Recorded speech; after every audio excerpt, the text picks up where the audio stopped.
Hello YouTube, Toy Adventures back again, finally. I know it's been a month since my last video. I think it's been months. Well, it's gonna be months sooner or later. Anyway, it's been a long time, that's what I'm trying to say here. It's been a long time since our last video, and that's just because we've been so busy.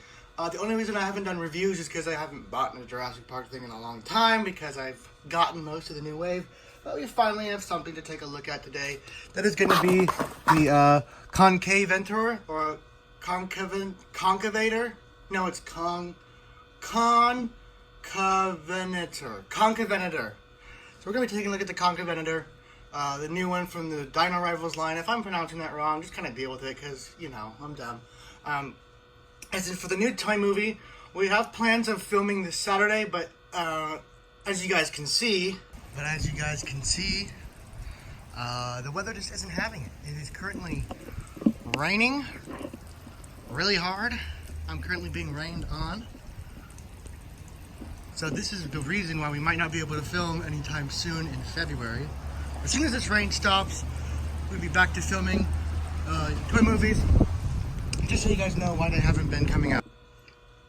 So yeah, like I said, hopefully the rain lets up sooner or later so we can actually get back to making toy movies. But until then, we can't make any because, you know, we can't record in the rain. I mean, that'd be fun, but, you know, with the customs and the paint and trying to operate a camera in the rain, yeah, it just won't happen. So as soon as we get out of this rainy season and we're able to go whenever we need to, toy movies will continue. It's just they're on a temporary hold. If Sunday allows for it, we will record and we will bring you guys another movie. But until then, I can't be for sure. Anyway, let's go ahead and take a look at the Concavenator. Concavenator. You guys are going to hear me mispronounce that a lot. Funny thing is, before Fallen Kingdom, I didn't even know this dinosaur existed. I've never heard of it. It's a really obscure dinosaur. And I can tell why. It just looks weird. I mean, look, it looks like it has a half... I don't know what the advantage of this would be in evolution, but I guess I'm not a scientist. But on the back here, it shows you its two little action features. Its bite function and its tail swinging function. It can tail whip, you know, dinosaurs, even though there's no scientific proof to suggest that dinosaurs use their tails as weapons. They were for balance only.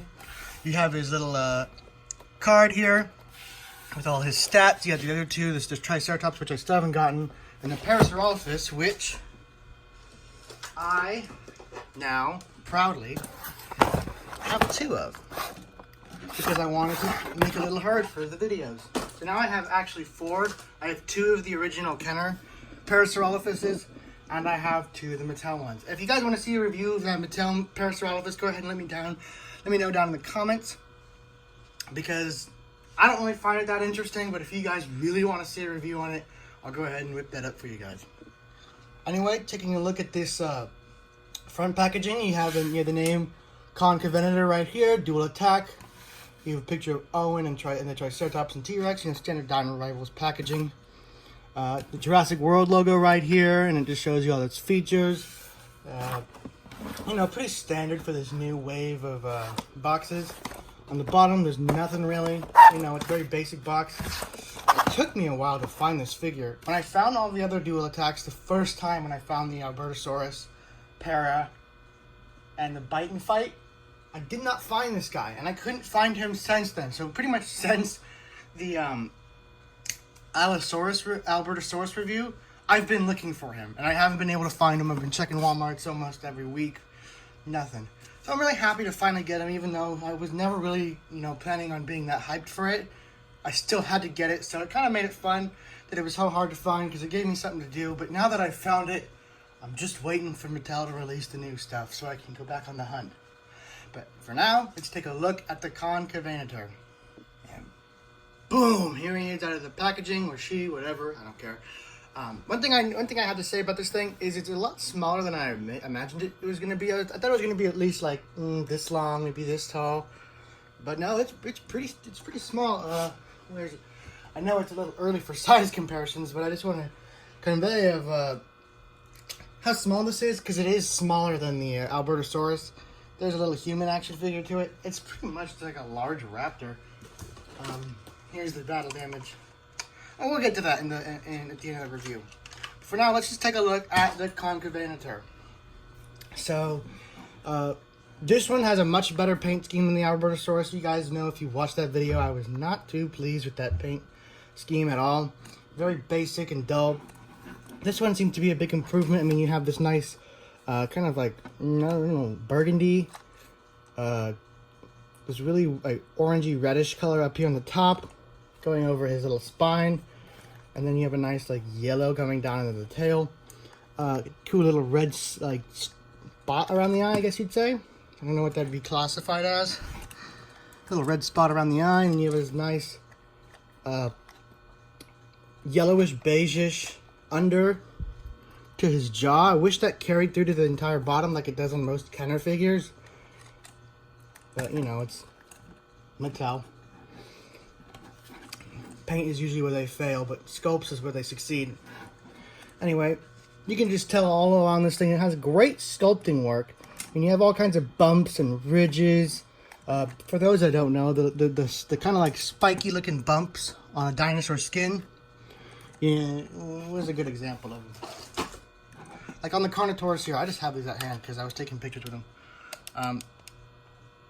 This is just a little fun fact. These little spikes or ridges down the back, those are called osteoderms.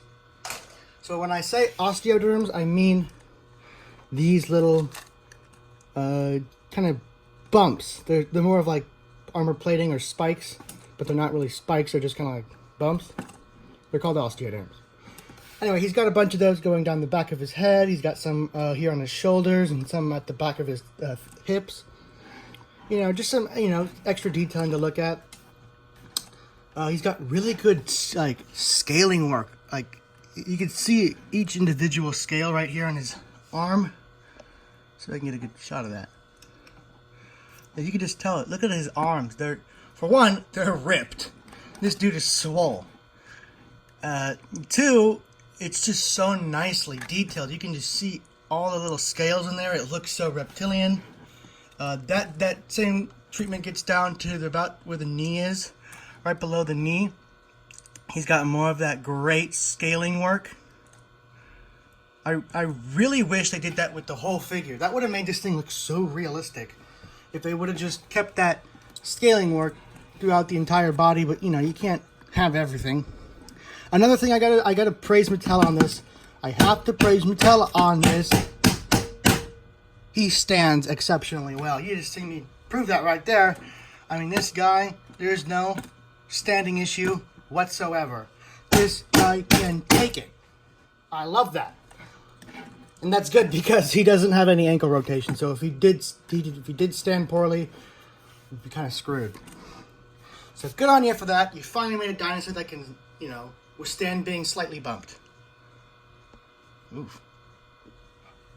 Alright, let's get into the namesake of this figure, the Duel Attack. So he does have two buttons on him. Right here. This one actually took me a while to find it because I expected this big one to be the mouth attack, but no. This little button right here is where the mouth feature comes in. I don't like the fact that he can't fully close his mouth. It's a little strange to me. And I'm going to say this now, and this is like something I would apply to most of their line. When you make a dinosaur with a button that opens and closes the mouth, make the default stance with the mouth closed, and then make the button open it, instead of having the mouth just open and then the button closes it. That's everyone wants to pose it with their mouth closed, and it's so much easier to just stick something in the jaw to pose it with its mouth open than it is to have to stick something down into here to pose it with the mouth closed. So I wish they would just keep the mouth closed by default and have the action feature open the mouth instead. I don't know if you guys really understand what I mean, but I'm sure you do. Okay, let me just explain it one more time. You see how his mouth is, by default, it's open. I would like it if they would be, by default, closed. And when you press the action feature button, it opens the mouth instead of closing it. There you go. Anyway, his second feature right here on the back gives you a nice, weak little tail. Yeah, this is probably going to be the most unused feature on this dinosaur. You only need one attack, the mouth. That is plenty for a carnivore toy. No one uses the tail on carnivores to attack. They always use the mouth. Why? Anyway, I'm running out of things to ramble on about this figure, so let's go ahead and get straight into scaling. And now I can finally do the scale I wanted to show you, how small this guy is. Here he is with the Battle Damage Albertosaurus.